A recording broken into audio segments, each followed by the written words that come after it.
Hello everyone, and welcome to Vocabulary Unit 10.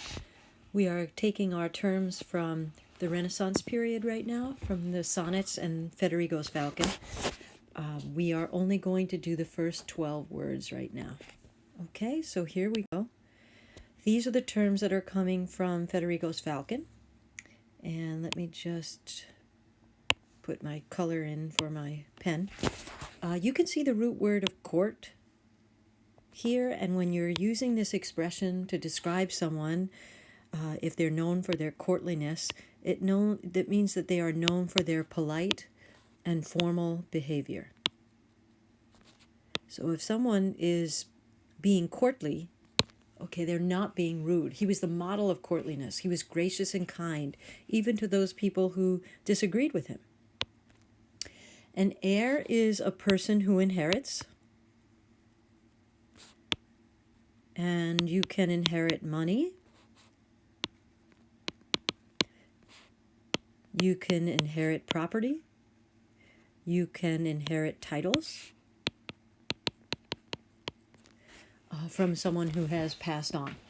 If you think about the play Macbeth and you remember there was one prophecy about the heirs of a particular character, that they would one day become the seeds of kings, you can remember, of course, that reference to Banquo. Banquo's heirs, his sons, will become King of Scotland, or kings of Scotland.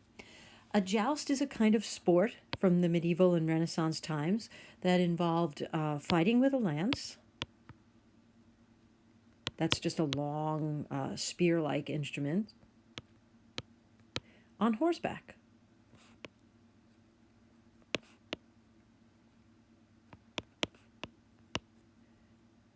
This was a particular kind of entertainment during the medieval and Renaissance period, and some jousts were undertaken in a physical form as far as leading to death, and some were just for display purposes, so no one would actually pass away.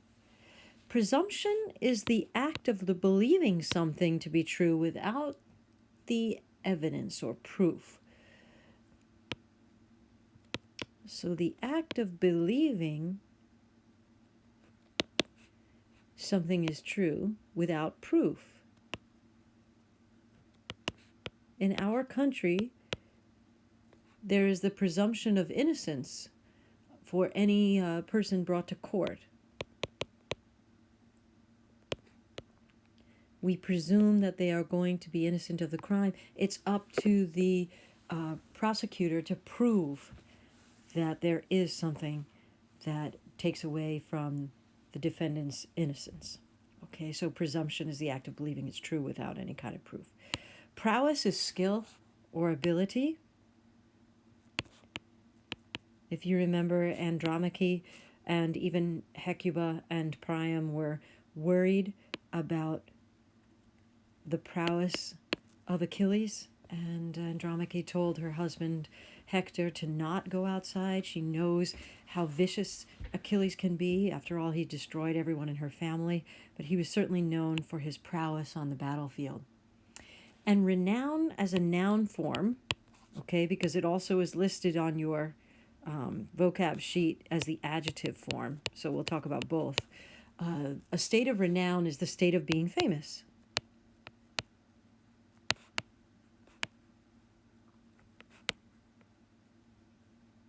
And if I want to make it into an adjective form, I mean that something is famous for some aspect, famous for something. So you could say something like, oh, this region is renowned for its winemaking, or he was a renowned explorer.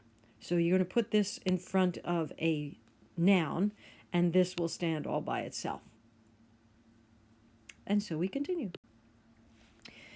To confound someone is to confuse or surprise.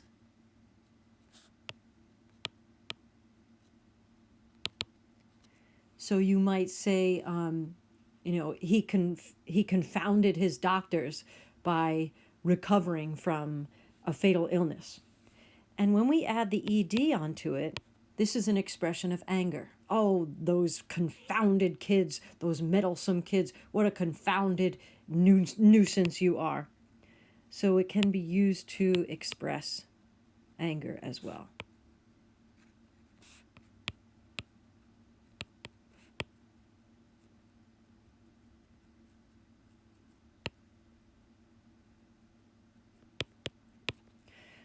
I think if you go back to junior year and the Canterbury Tales, you will remember what a crone is. A crone is an unpleasant, ugly woman. Think about, someone with a wart on her nose kind of thing, and her chin is meeting her nose at some point as she gets older. But it can also mean an old woman with magical powers, which is what you see in one of the tales that you read. If you did do this tale as juniors, I'm not sure if you do this anymore. But if you remember the story of the Wife of Bath's tale and the knight who has to find out what it is that women most desire, the old crone eventually at the end becomes a beautiful woman, and she's both for him. Disdain is scorn. It is the feeling of not liking someone or something, to look upon something with disdain.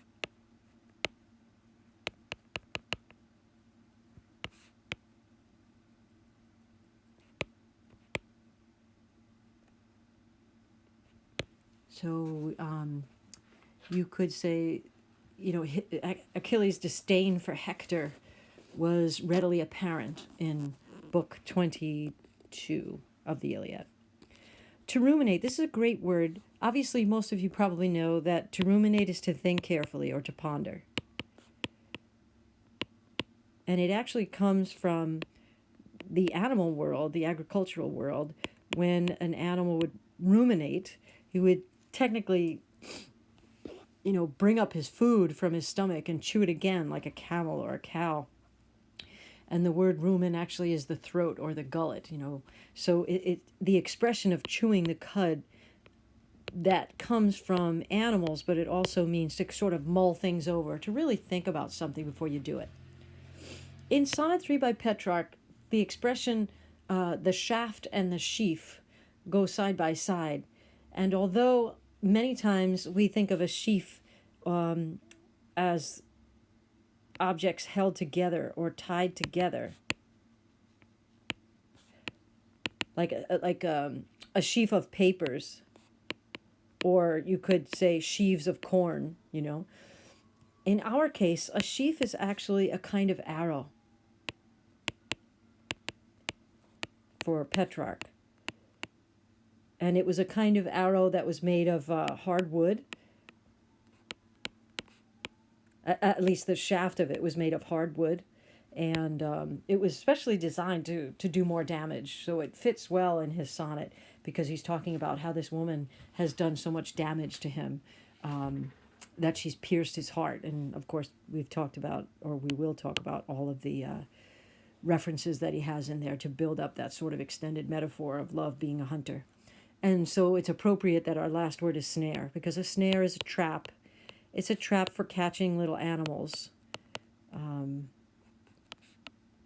And that's what he feels that love has been. He has stepped into her snare.